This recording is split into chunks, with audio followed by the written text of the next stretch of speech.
everybody, happy Fibromyalgia Awareness Day. Lee from the Fibro Bloggers Directory asked me would I do my fibromyalgia story, because you know I was asking for ideas of videos and things that you wanted to know, and what better day to do it than today.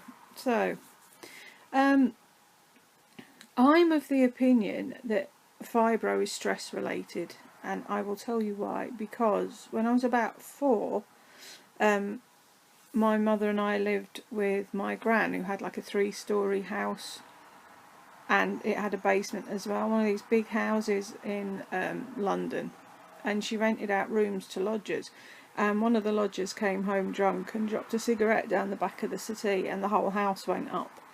And luckily her bedroom was over where the fire started, and she woke up, because normally you'd expect her to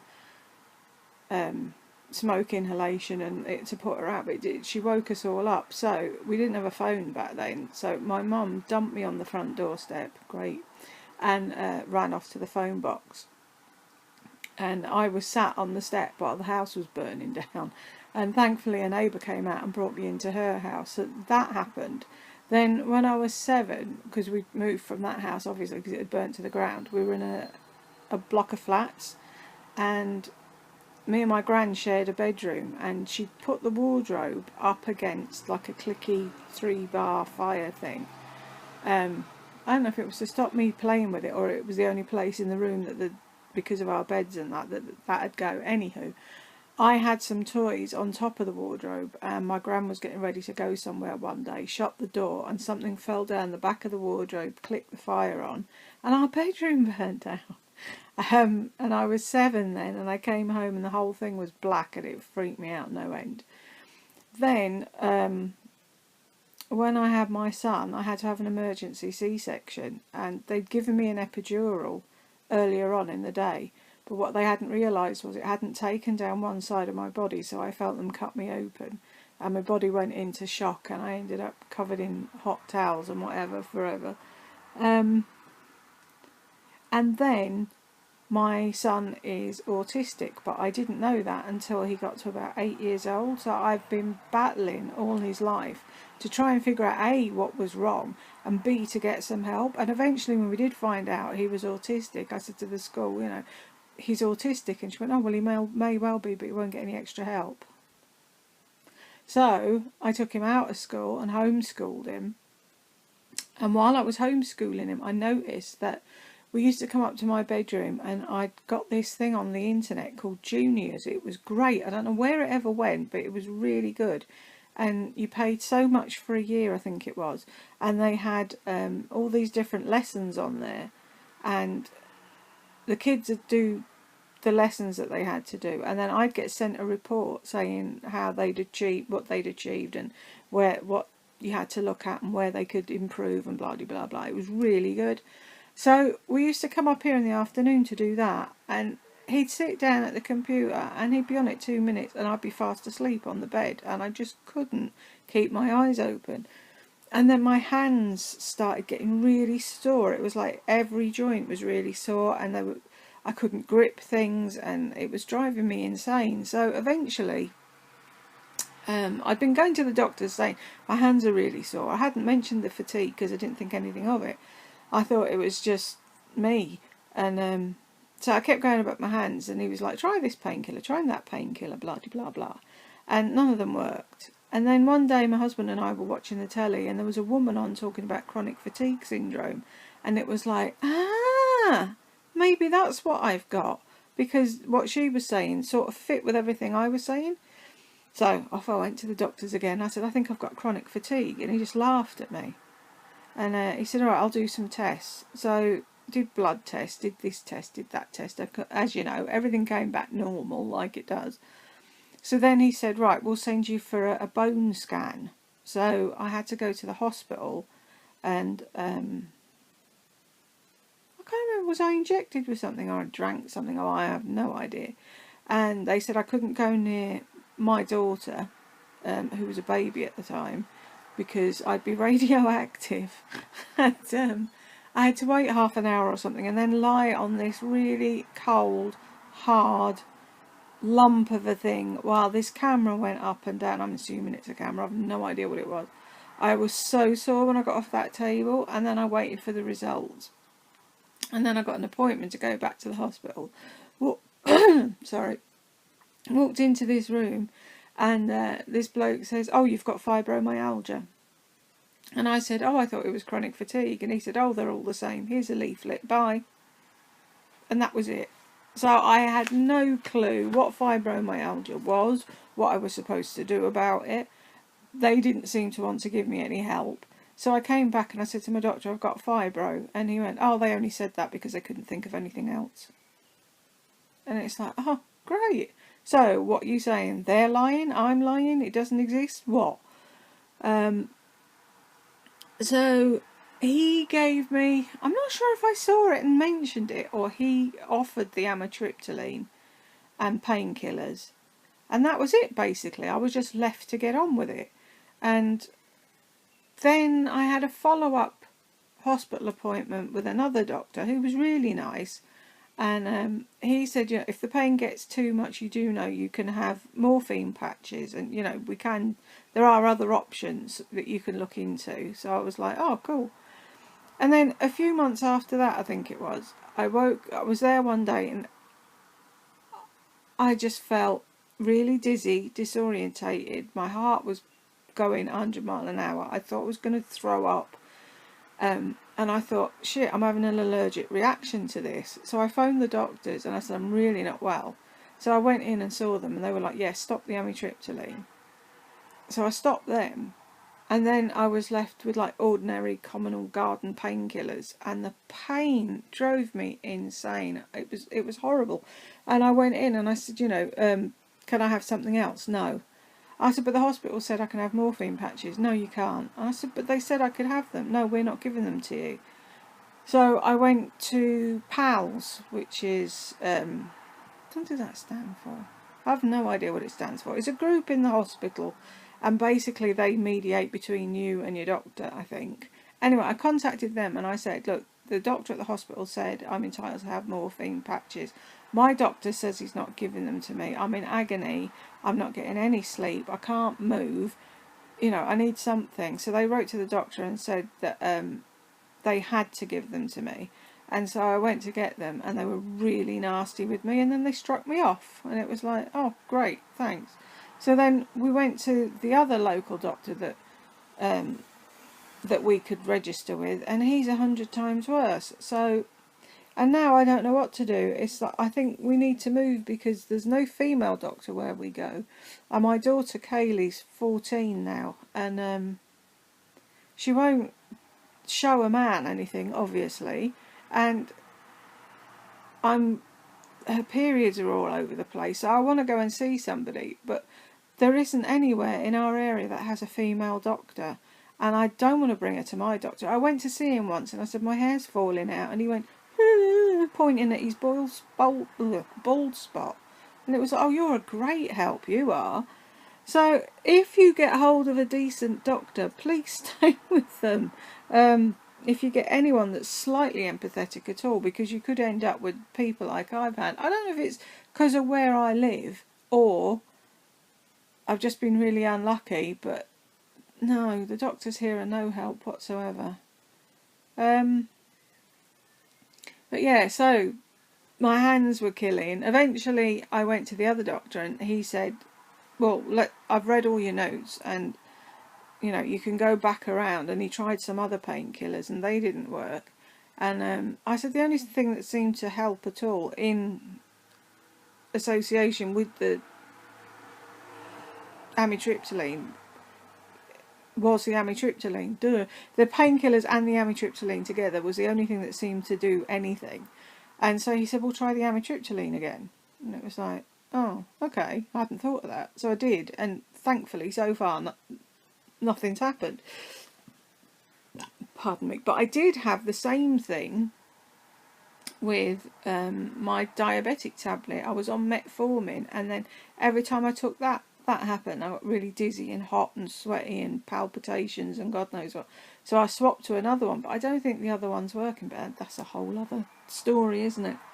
So it started off with my hands, and the fatigue. I was always tired, really tired. All I did was sleep when Kaylee was a baby. It was ridiculous. I was incapable of doing anything.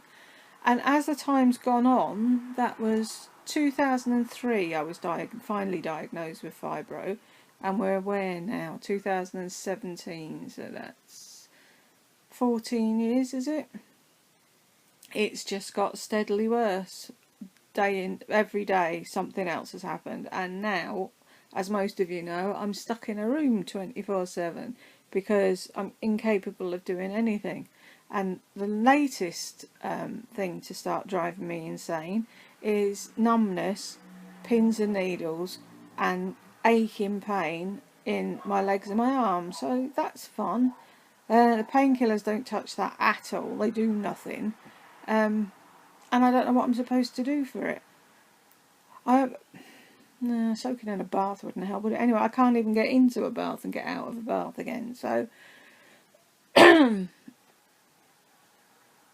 was just saying to my husband earlier, it's like, what the hell did I do in a past life to deserve this? Before fibro, I was so active. When I was younger, I had a day job, and then I worked in pubs in the evenings and the weekends. Sometimes I worked in pubs full time, and I'd be doing it all day and all night. I've done nannying, but then at Butlins, I was walking miles and miles and miles a day. I started off as a chalet monster, as they call them, and the section I was on, I don't even know how long it was, and I was up and down, up and down, up and down with that all day. I tell you how bad it was. Like, I walked that much, I wore out a pair of Dr. Martin boots. That's how far I walked. Then when we moved here, I used to walk Travis to school, then walk to the shop, do the shopping, get a cab back to the house, put all the shopping away, and then walk back to school to pick him up and walk home. And that was nothing to me in a day. I used to do it without thinking. Now I can't even walk to the toilet. So, and I'm worried now that it's going to get even worse. And it's like, I thought it was as bad as it could get, but obviously not, because now I've got a new thing. Actually, if there's anybody out there that has that, can you let me know, so I can, because I'm wondering if it's something to do with something else. My husband's getting worried that it might be MS. I don't know. It's like, if it starts on my little finger and works its way in, on my little toe and works its way in. I ended up going to the hospital about this. I went to A&E because it really scared me a while back. And he said, oh no, it's not, what do I think it was? Neuropathy, because of the diabetes. And he was like, oh no, no, no, it can't be that. It wouldn't come on that quick. And then it went, and now it's back, and I don't know. So if you've got it, can you let me know, so I'm not worrying that I'm, oh yeah, another illness that I don't want. I'm trying to think, is there anything else to tell you? I made notes.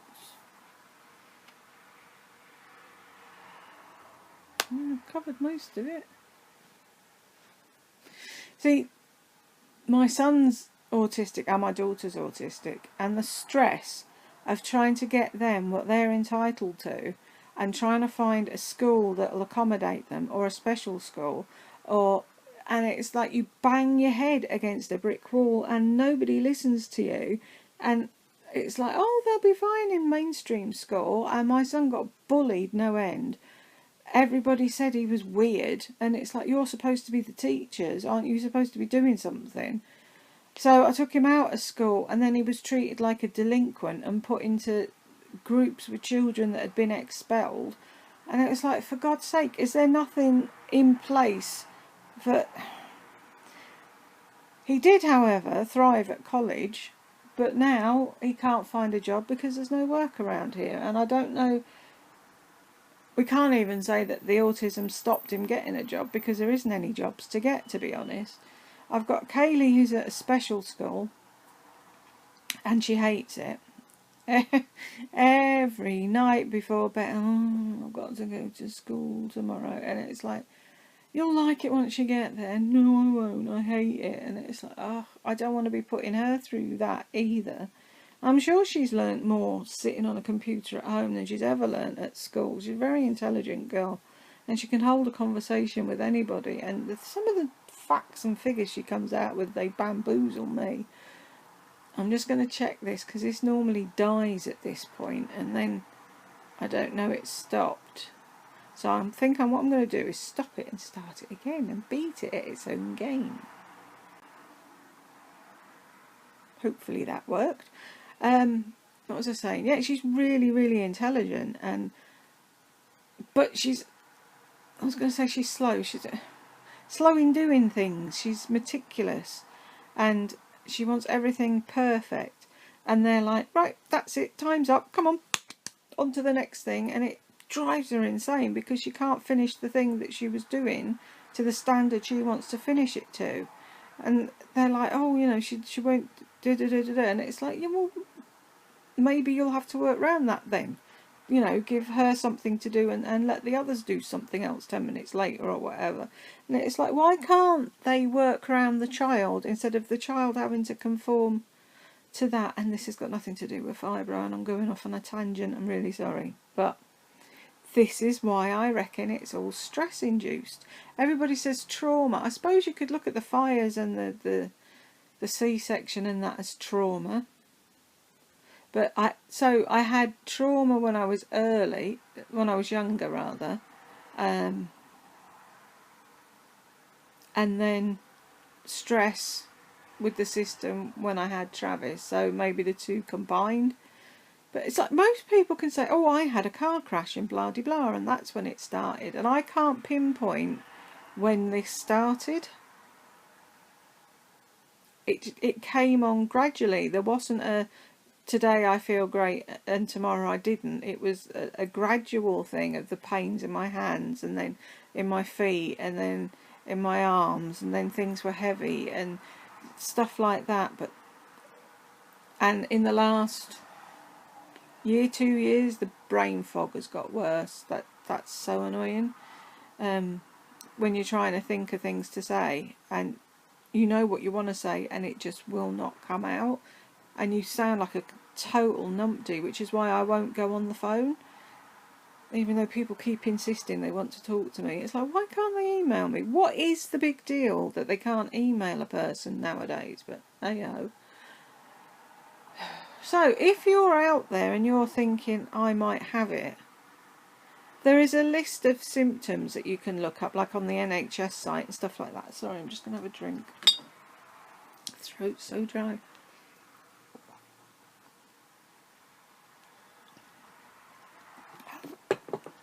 Hello.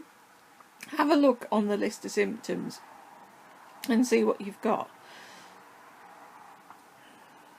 And if you're going to the doctors and they're saying, oh, well, your tests are normal, you can't have anything, just keep at them and say, because apparently there isn't a specific test that you can have for fibro. I mean, I don't know what that bone thing did, to be fair.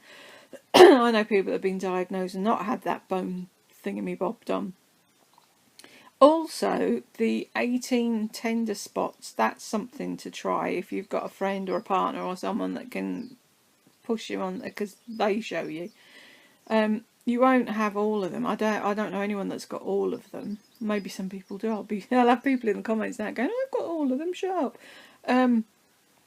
But yeah, if you've got some of them as well, and put it to them as something that you think it might be, and then you can get it ruled out, hopefully. I suppose people, I feel sorry because people will be saying, oh, I've just been diagnosed, you know, how do I cope with this and when does it get better? And I'm here doom and gloom. It's like, well, I can't cope and it doesn't get any better. I think if I had one of those walk-in baths, that'd help me a lot, but the council said I couldn't have one, or the occupational therapist said they didn't like the idea of them. And then when they came round and did the assessment and said I'd got the grant for improvements to the house, they then said that the grant wouldn't cover a downstairs bedroom and a wet room, so that's out of the question. But if you can still get into a bath, heat and aromatherapy is a thing you can try to help with the aches and pains. Have a redox bath. I don't know. See, I've not got... I can't think... It's like I don't want to be the voice of doom and gloom. That's not me. I normally try and look on the bright side of things and see the other side of things, but it's a case of understanding your limitations and living with them. If you can get your head round that, then I think you're halfway there. It's like I now know that I can't do what I used to do, and that if I think of something that I want to do, it's like, right, I know I'm not going to be able to do that in 10 minutes like I used to be able to. This is probably going to be a 3-day a 3-day project, and I'll have to do something today and then rest, and then something the next day and then rest, and then something the day after. Otherwise, if you go at it like a bull in a china shop, you're laid up for days on end afterwards because you've worn yourself out on the first day. Heating up again. Still not got any glasses if anyone's following the saga. I suppose everybody's story's different, isn't it?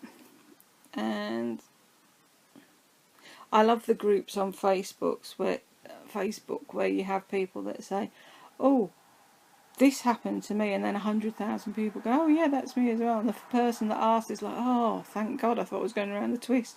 And that's always a help. If you haven't got family or friends to support you, look on Facebook, just type in Fibromyalgia on Facebook.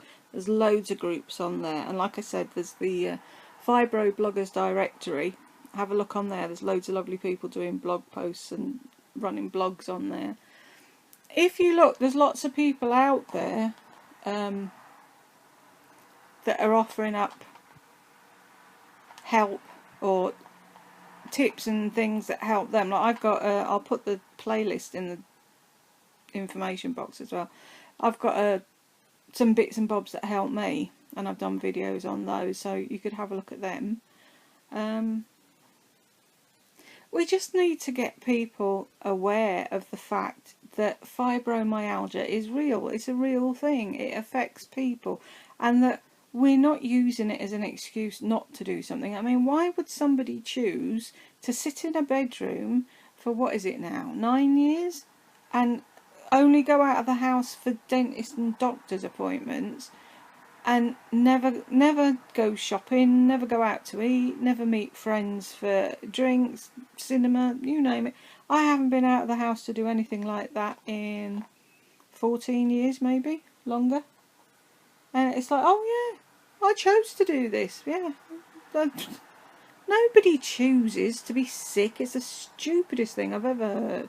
So if anybody says to you, oh, you're putting it on, there's nothing wrong with you, tell them come and look at this video, because yeah, there is.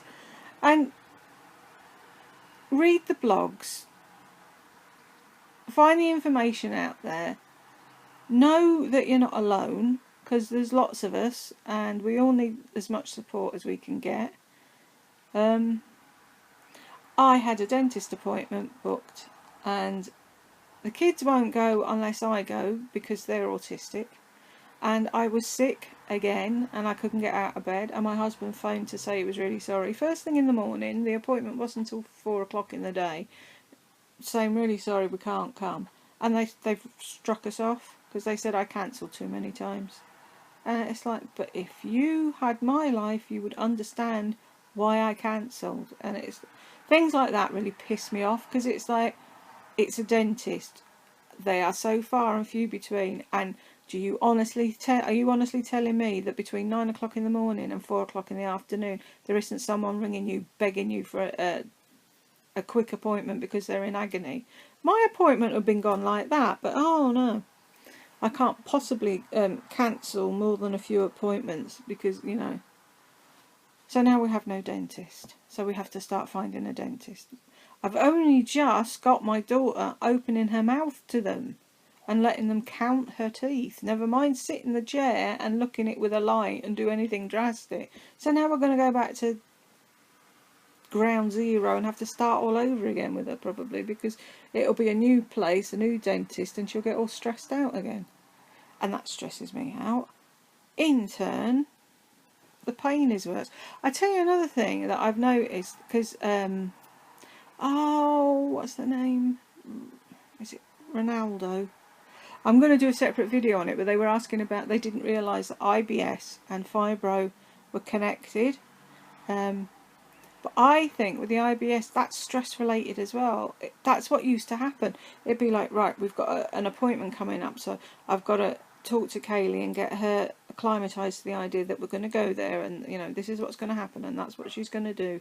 And then it's like, oh God, I hope I'm well enough to go, and I hope I'm not up all night the night before, and then I'm half asleep the next day, and then it gets to the day, and then I've got raving IBS because I've spent a week or 2 weeks driving myself insane, stressing out about going to the dentist, that it gets to the point that I can't go. And then they strike you off, which stresses you out even more. So where are we now? 15:10. It'll be 25 minutes. I have talked for far too long and said not a lot, probably. So, to all you out there that already have it and know you have it, I'm really sorry. To those of you that think you might, I hope you haven't.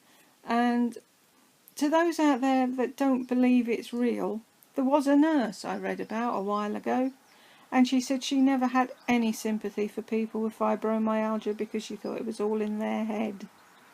Guess what? She ended up with fibro. So please don't poo-poo someone who says they think they have it. Go with them to their assessments and see what the doctors and the hospitals say. And if you don't understand it, read the blogs, watch the videos, chat to other people, but don't tell them they're mad, because they're not. I know I am mad, but hey, that's a different story. So I'm going to go and try and get this uploaded, because it's today, 12th of May 2017, and my son will be 21 on the 20th. I feel so old. I don't know where those 21 years went. I really don't. Anywho, thanks for watching, if you did. If you've got any questions, please leave them below. And like I said, pop along to the Fibro Bloggers directory. I'll be there as well. And have a read of some of the blogs and see if they help. Okay, thanks everyone. Talk to you soon. Bye.